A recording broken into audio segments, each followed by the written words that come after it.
Hayi ngoba ziyashisa zishushu zifana namagwinya abhakwe ey'ntathakusa ziqhamuka straight from EDM. Uthi usisi Zandile, mina yami-ke indaba ayikho indala kakhulu. Yabona nje basiku-2025 manje. Iqale yona ngo-2019. It's very fresh. Kangangokuthi ngendlela e-fresh ngayo. Ngisho inhliziyo yami ngisayizwa till this day isavuza igazi, ayivuma ukuxola, ayivuma ukwamukela, nginenzondo futhi angazi ukuthi ngingavele ngenze kanjani ngimthole lo mlisa, ngimbambe ngezami izandla, ngavele ngimqobe, ngimenza ama-pieces straight, ngimane ngilale ngibaliwe. Hello, sanibonani Dumelang, igama uZandi, isibongo umfeka umalwandle lo lwandle kalola lwezibhekane zonethambela likude phezulu.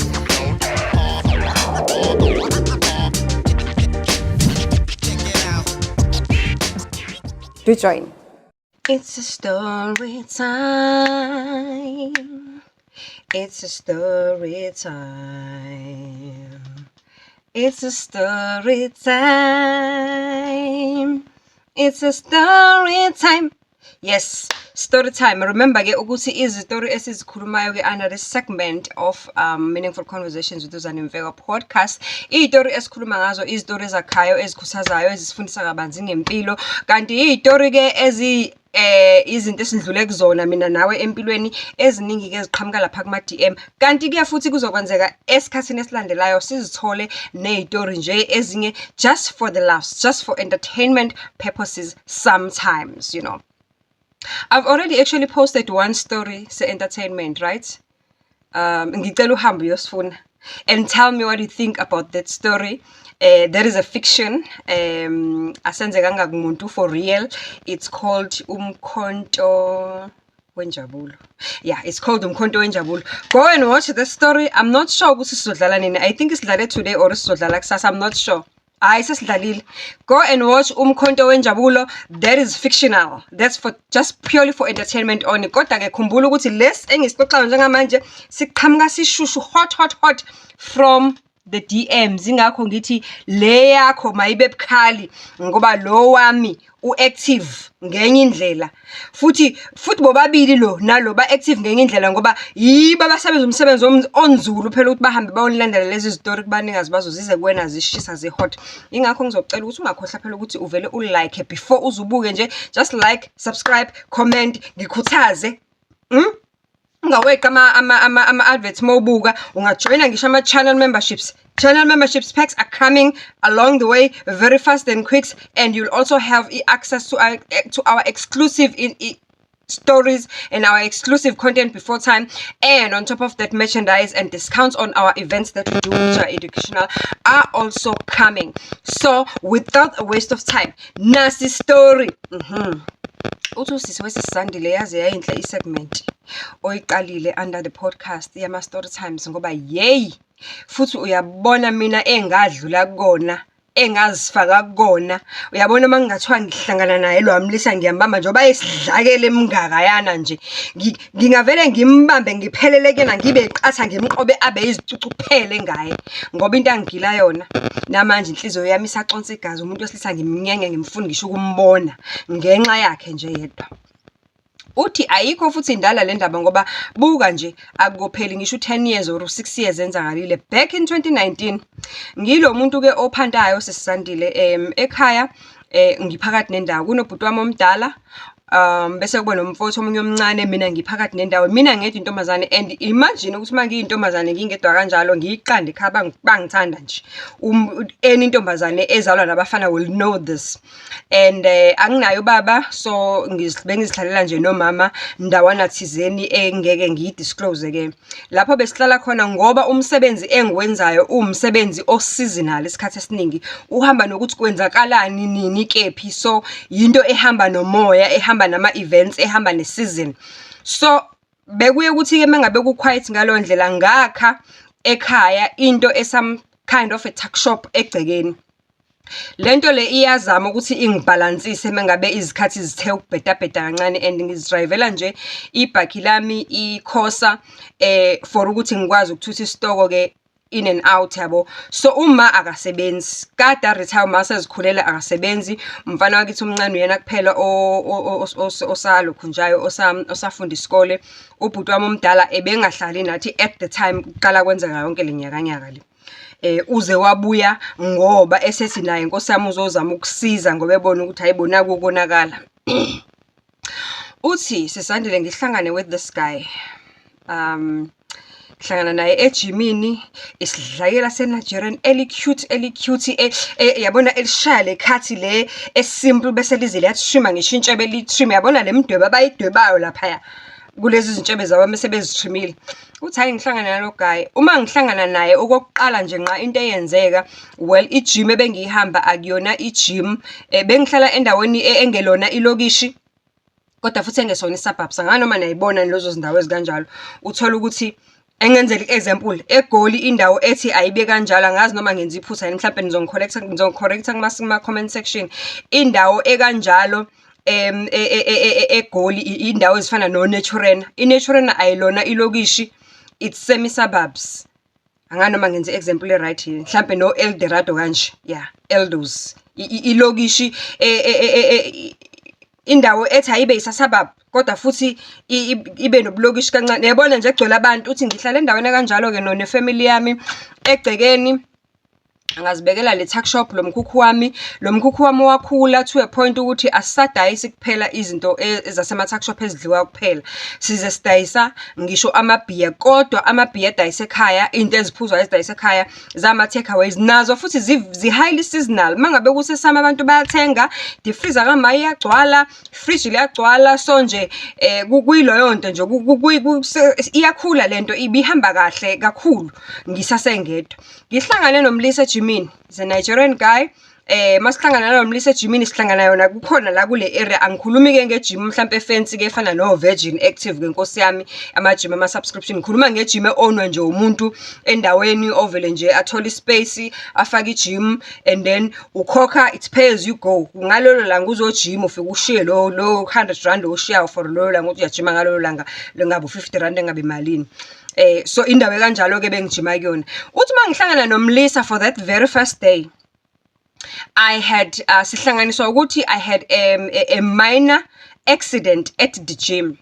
Ngathi ngiyalifta ngiphakamisa izinsimbi lezi ezinamasondo okufaka ugaqa ufaka 5 kg 10 kg bani kuze kube uthi ngathi ngiyayiphakamisa kanti angiyibambanga kahle, yavele yadedeleka yangishaya unyawo. So wabona ke wagijima watatazela ke wangisiza ke letha ama ice ke thini wangisiza nje naye kumnikazi wejim ke. So ngize ngimjwayela kanjalo umlisi ukuthi naye ngihlangana naye usuke ezojima nami ngisuke ngizojima, kodwa the very first day into yasihlanganisa nje yiko lokuthi ngaba ne minor accident. Sagcina ke sesi exchange ama numbers ke, hayi ke Nkosi yami uyazi ke u1 no2 no3 kwalidela ku5 ayikwaphuma u10 wabanjani 20. Hayi ngazibona sengisemathandweni ke nami. Ungangibuza ukuthi kanjani ngoba uyazi ukuthi hey impilo, kodwa ungangibuza ukuthi kanjani. Nako ke sesithandana nomlisa, hayi uthando lusha amashushu. Ngiyambuza umlisa masihlangana naye towards the end of the year ngoba 2019 la ko November October kanje, ngisakhumbula kahle Sisandile inyanga, kodwa into eyenza ukuthi ngikhumbule ukuthi towards the end of the year ingoba wathi uma engichazela wangitshela ukuthi uvakashile eSouth Africa uzohamba end of February. Yilo kunjana anayo leyo visa anayo ithi uhamba end of February. Kodwa uma ngabe kwenzeka kukhona okuhlanganayo kulezi zinto azihlanganisayo kunokwenzeka ahlale for longer. Hayi okay, siyajola ke manje nginewari ukuthi ngijola nomuntu November December, kusho ukuthi nje into ka December phela mina. Uthi hayi sihambeke isikhathi ke uzokhumbula ukuthi 2020 kwaqala iCovid. 2019 iCovid besisayibukela le kude komashana sisayenza ijoke, sisaphila nje thina impilo yenormal ingakubi namthethe eqinile. Owami umlisa wase Nigeria mangihlangana naye benginatwa. cause I realize ukuthi lo muntu lo ufikele angazi noma kubangani yabazi ke bahleze beno brother everywhere, ufikele kulabo brother bakhe, uhlala kubona labo brother bakhe, and njengoba elana nje akasebenzi, ayikho kahle kahle into ayenzayo. Engathi umuntu nje olandiwe kwathiwa woza nje wena uzobona makuphileka or makuhlanganiseka ubusu uyahlala. That is my thoughts now that sekwenzeke kanje. Okay, uthi ugeli siqhubeke ke isikhathi sihambe. Uthi makuthi 2020 uyakhumbula ke sisandithi yaqina ke indaba ye-COVID. Saqala sasaba zathi mazisi February saqala saphinde zathi mazisi January 2020 yaqina indaba ye-COVID. Kwacaca ukuthi kufanele sifake ama-mask sithini. The mazisi February kwacaca ukuthi ba serious indaba ye-COVID. Azithi March ngene i-lockdown. Hawu i-lockdown savaleleka, sangakwazi ukwenza lutho, sangakwazi ukuphuma, sangakwazi ukunyakaza. Ngenhlanhla ke vele sihlala closer to each other. Saqhubeka ke nempilo ke sijola kanjalo ke lo mjolo wethu kokhathele.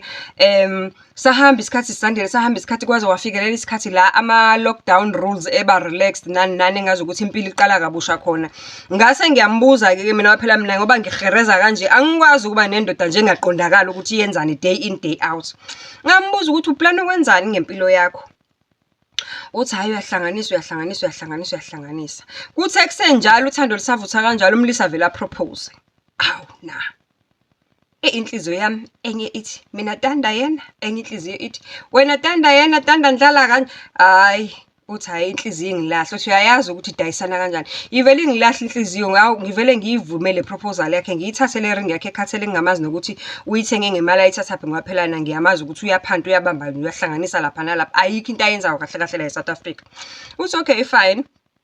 Uqhubeke ke lo proposal aze introduce umlisa kuma, asho nje ukuthi uzimisele ngami ikona nje ukuthi usahlanganisa izinto awupheni nonyaka la eSouth Africa kwathini kodwa nje ulinde nje ukuthi makuphela nje le situation se COVID bese kuyima ecaca kahle ukuthi uzimisele ngokwenzana empilweni.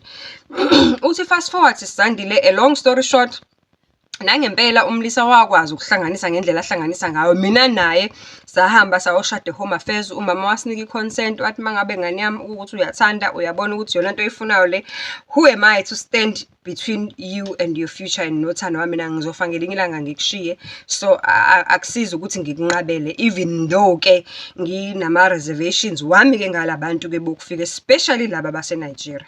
Uthi hayi kube leyo nto ukuthi hayi bahamba bayobhala Home Affairs, mebebuya kobhala Home Affairs, but wakhe wamsayinela as a witness, wamkhipha kahle ba right nje, bayokuhamba ke nomlisa bayoqala impilo ke elsewhere. Shuthi bathenge indawo kwenye indawo, not far away from home. Ayishiye le yakoti yale attack shop yakhe ekhaya nomzali, ngoba vele umzali bekade erana kahle. Uthi sisandile angazi ukuthi umlisa wami wahlanganisa ini kanjani, kodwa ngiyakhumbula the day engitshela ukuthi baby impilo isizoshintsha manje, things are going to get better for us, and I want you to let that thing oyishiye ekhaya kini, it's either uyayidayisa or you get somebody else who's going to run it, because I don't think ukuthi usazoyidinga anymore. Uthi omunye awuna kanjani waphela into engisiza mina lethi imali, umsebenzi engiwenzayo is seasonal, and uthi at this point bona nje ngiloyo nto nje ngiyiblessiye engacacile. Uthi kodwa ke the day esho njalo ke ayi nangempela izinto zashintsha, ngoba uthi uyakhumbula mhla ethi ucela ahamba yokwenza ama-photocopy, i-photocopy ye-ID yakhe, vele sekashadile usewumesi bani okubhale whatever okujiya sazi, kodwa ke uyakhumbula ecela ukwenza ama-photocopy ama-ID and then abese eyayi-certify. Uthi hawu jikijiki umlisa qale nje kancane lento engathi iqale samdlalo, hawu jikijiki seyakwazi ukungispoiler all of a sudden, but angimazi imali ukuthi uyithathaphi, and angimazi ukuthi makaphuma la ekseni athi uyohustlisha usuke eyapi, futhi nami anginandaba nami ngithi ngisuke ngiphuma ngiyohustlisha, okusala ukuthi ngiyajabula ukuthi finally khona into ayenzayo phela ekugcineni kosuku, ayikho indoda yondla umfazi. Uthi hayi kancane ngiyabona nini, hawu umlisa ngelinye ilanga ubuya ngiphathela imbali, ngelinye ilanga ubuya ngiphathela ama-chocolates, ngelinye ilanga ngifonela on the way, baby get ready we are going out, ngelinye ilanga umuntu hawu qi ngesikorokoronyana semoto. Hawu uyithathaphi le moto? Athi surprise, athi ngithenga imoto babe. Hayi uthenga imoto ngani? Uthi ungabusabuza izinto eziningi, ngakutshela wona ukuthi impilo seyiyashintsha manje. Okay, ngesikhathi efuna ama-details akhe umlisa wayethe uthole i-warehouse somewhere. i-warehouse iyona ezobasiza ukuthi benze ini imali. Uthi-ke hhayi-ke nangempela kwaqala kancane kancane kuleyo warehouse baqale bafaka i-stock sotshwala. Engazi ukuthi umuntu ozosuplya utshwala ukuthi yena wayesuplya ubani, so usuplya amalokishi ngotshwala. Uthi hayi lento yale warehouse ihambe kahle up until the time whereby baze bathenga ibar indawo somewhere else, bathole enye indawo abazoyirenta somewhere else, bayishintshe le ndawo ibe ibar. Uthe ingebhizi ibhayethi sayifaka ishisanyama eceleni zazikhipha kufika o-DJ abagqomayo, kufika o-DJ kube mnandi kuba ama-event. Vele-ke nami bengikuleso space sokuthi vele ngisho umhaslisho wami uconnecte ucloser to ama-events management. Uthi hayi vele yalula-ke lento ukuthi vele ufaka into esegazini. Mina ngaze ngayiyeka le yami engiyenzayo esayidini nale esekhaya ngaze ngayidayisa. Uma ngiyidayisa ubhuti wami wanqaba ukuthi hayi angayidayisi ngoba ibisoloko ibalance sile yenza imali, uzokwenza iplan ukuthi uyenza kanjani. So yaphunyiwa kanjalo-ke ekutheni idayiseke, kodwa nje ngase ngiyifake emakethe hayi ngiyayidayisa, umuntu oyifunayo ake azoyithatha or ngiyayidiliza complete because ngiyabona impilo isi-right. Uthi hayi uMogayi ngithe ngisabheke lokho iyabhuma lelo khonjana lebha yethu leshineni neshisanyama eceleni, yabhuma. Ngithe ngisabheke lokho wathi babe asambe siyobheka indawo etown, ngifuna ukukuvulela isaluni. Bayawathanda ama-saluni abahlobo laba. Awuthi hayi nangempela ifika ivule le saluni, isaluni iqashwa abantu, kutrainwa abantu, ibe yinhle isaluni bese emgangethweni yebhizi nesaluni yakhona. Uthi hayi bo ngabe ngisabheke lokho. Uthi ngisurprise kodwa ngihappy at the same time ukuthi hayi izinto ziyahlangana man. Uthi ngisabheke lokho ayibona yini nigqiya umuntu ngemini Cooper uyangisurprise, ungithengele imini Cooper, the whole mini Cooper. Kona ngiyabona ukuthi imali siyangena kodwa was not ready. Bengisase right nje mina ngebhaki yami ukuthi sahamba kahle. Bengakobi ready ukuthi hayibo sesiko mini Cooper njalo. Uthi kwangithi nje vasha ngemini Cooper. Ngithe ngisabheke lokho 2-3 months down the line, hawu wavela wafika ehamba nge-Evoque ke manje sekwe yakhe, mina ngine-mini Cooper. Uthi hayi impilo sisandile yavele yahamba fast nje, kwamnandi nje, kwashesha konke. Mind you anginangane, and during all this time ubhizi yangincenga ukuthi ucela ukuthi ngibe nengane. And ngiyeza ukuthi angikho ready because I'm enjoying life and ngikubhizi zonke lezi zinto engizibalayo. Khumbula ukuthi kunale nto eyi-warehouse yotshwala esupply amabhaz asemalokishini, kunalento le eyibar neshisanyama eyumgruvo, and then sekunesaluni manje. Noma umuntu ufuna kwenza abantwana, ngizosatha isikhathi sokubheka abantwana. Athi hayikhululeka soqasha abantu that are going to actually look after ilokhunjana after umntana lo. Athi mina ngiyayithanda nje lento engiyenza, I love managing our businesses, so if I'm gonna do that now kusho ukuthi sengizoyekelela kwenza abanye abantu. Uthi you are a madam now, why do you want to work hard? You are a madam now. Uthi hayi ngempela ngirile ngibeka ublood phansi ngibe pregnant, ngizala ingane.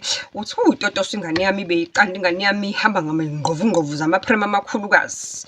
Yathi nje izozalwa yayisine ikamero layo selilungisiwe nje seliredi ukuthi kuza i-prince or i-princess yala ekhaya. Uthi hayi yamnandi impilo. Uthi-ke manje sengiyi-housewife, real housewife of Joburg or of Durban, I don't know. Sengiyi-real housewife yokuqina, and into eyenzakalayo njengamanje ukuthi umlisa ubhizi akasenaso isikhathi sami at all. Ngihleli ngedwa la endlini nalengane nama-helpers.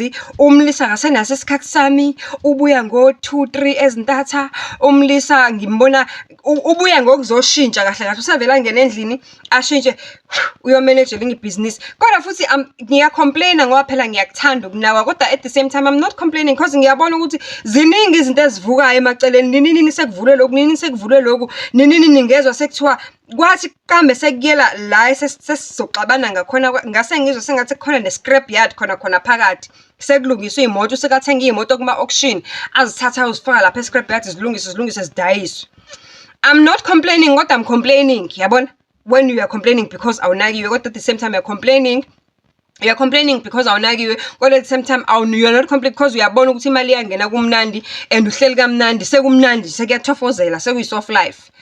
Uthi hayi sihambe isikhathi. Uthi la esaqala khona ukulwa okangempela, it's where I realize ukuthi umuntu wakhona sekunenye into esabuntontontoni, yabona lama clubs lawa ekunamantombazana athengisa khona ngemzimba, some sort of. Uthi I realize ukuthi sekukhona into enjalo, And I discovered ukuthi uMlisa useyajola, ujola with one of the cashiers in one of our shops. Uthi hayi ke lapho saqala ukulwa ke manje sengimnakile sengiyabona ukuthi kahle kahle akasenasikhathi sami nengane because usegijimisa labaya.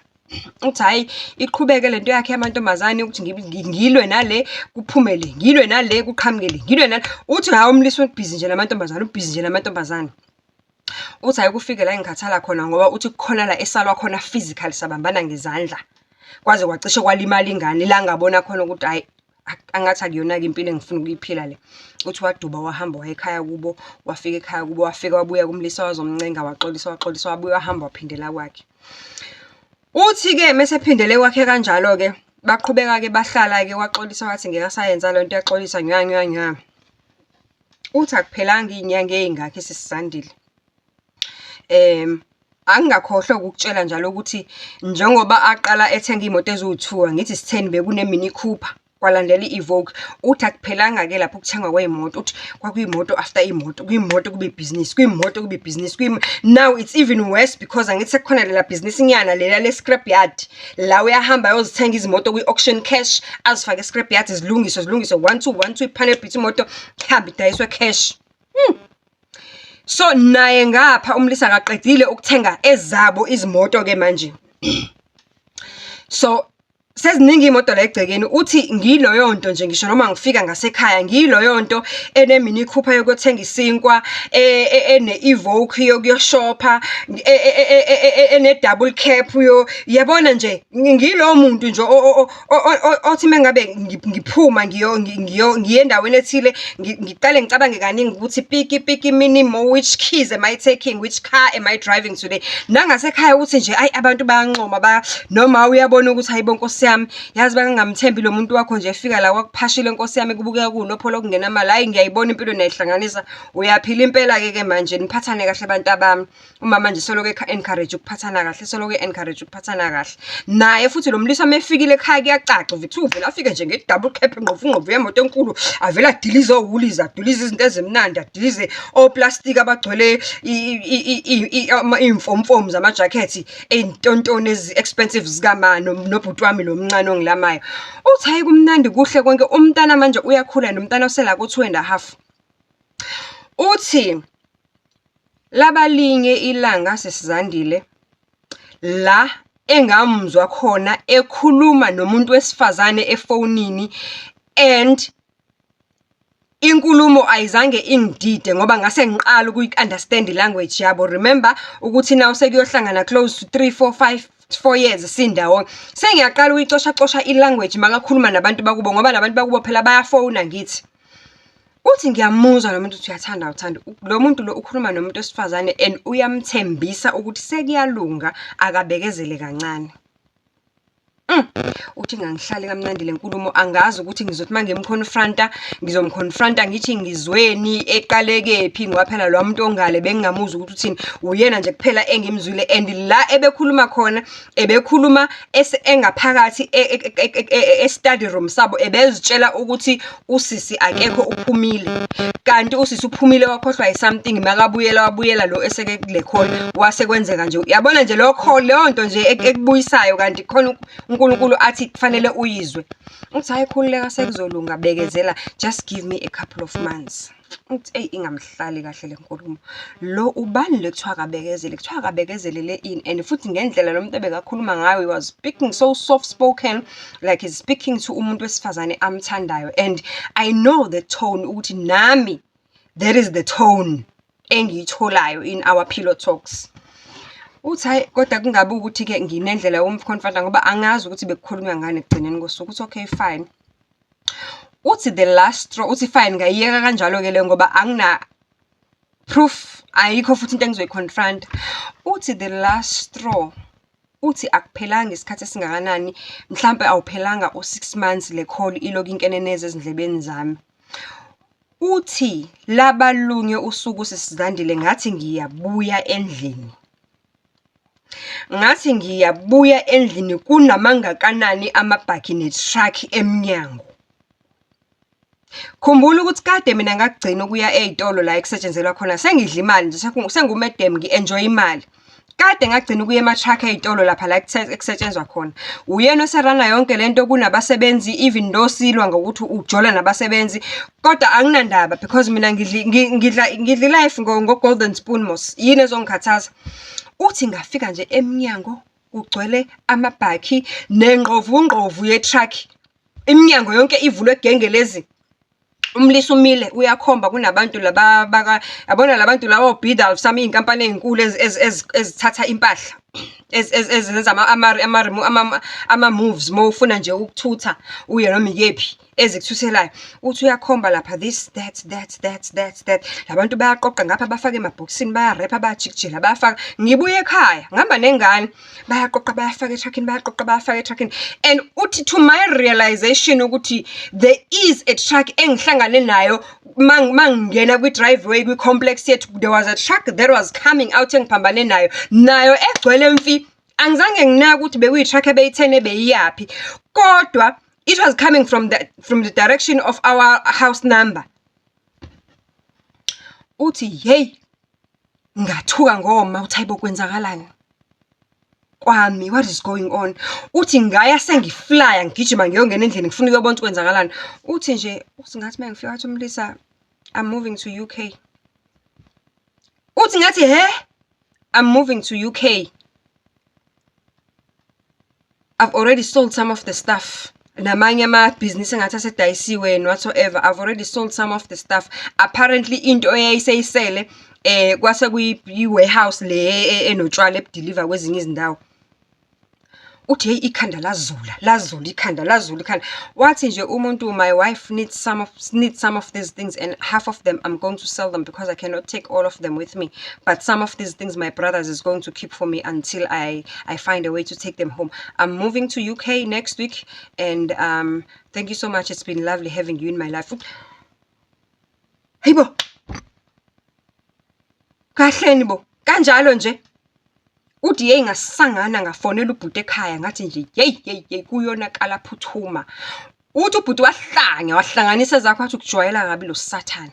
Uthi sahamba saye warehouse yoMlisa leyo yotshwala bafike bagqeke. Uthi abagqekezanga. Uthi khona wathi abayogqekeza omunye wobhuti bakho wathi akungagqekezwa khanjwe kuye emaphoyiseni. Bafike emaphoyiseni bafike basichaza istory kwenzakalani. Uthi balayisha utshwala ke lobo balayisha utshwala ke. Uthi sengiyaziduduza nje kodwa inhliziyo yami ngendlela ebuhlungu ngakhona ukuthi I've wasted a sweet 4.5 from 2019 up until 2024. Lo muntu usekayihlanganisile impilo wayithola into abeyifuna ukusho ukuthi kahle mina bengisebenzela omunye umfazi. Sekayiqoqile imali ya enough uyahamba manje ungishiya kanje. Uthi sisandile till this day abantu mebekhuluma ngasekhaya around ngiyi-joke.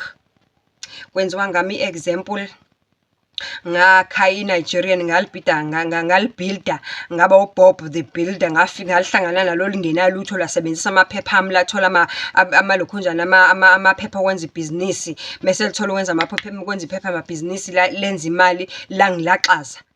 Uthi till this day inhliziyo yami nje mawukhuluma nje ngento ethi nge-Nigerian vele uthi ngisho nengalazi elingahlangene ngathi ngavele ngilisakaza ngendimpama le ngiphume kulo ngoba into engalenziwa umfowabo ngabe ubhuti wabo engabe umalume wabo. Uthi kodwa nje into engayenziwa ileya ndoda.